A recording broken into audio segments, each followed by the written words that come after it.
اگر میرے پاس پاسپورٹ موجود ہے، ٹکٹ موجود ہے، میرے پاس ویزا موجود ہے، تو دنیا کی کوئی طاقت مجھے نہیں روک سکتی۔ لیکن پاکستان میں تو ایسی طاقتیں ہیں جو روک رہی ہیں۔ یہ غیر اعلانیہ کام کیا جا رہا ہے کہ یہاں پر ابھی میں ریسنٹلی ٹریول کر رہا تھا آذربائیجان، تو پوری فلائٹ کو انہوں نے لین میں لگایا ہوا تھا کہ جی آ کے اور چیک کرنے کے لیے۔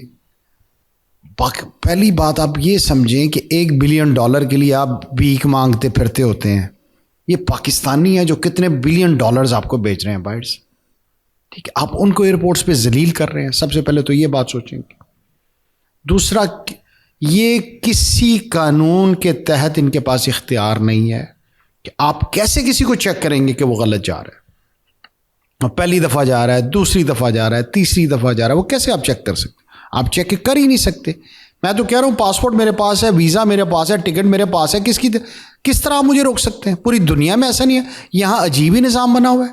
آپ نے پاکستانیوں کو اس کی دلیل یہ دی جا رہی ہے کہ وہاں جا کر بہت سارے پاکستانی غائب ہو جاتے ہیں کسی بھی ملک کے اندر۔ شاید بھائی اس میں بڑا سمپل سا طریقہ ہے، جو اس طرح کرتا ہے واپس آتا ہے، آپ اس پہ بین لگا دیں۔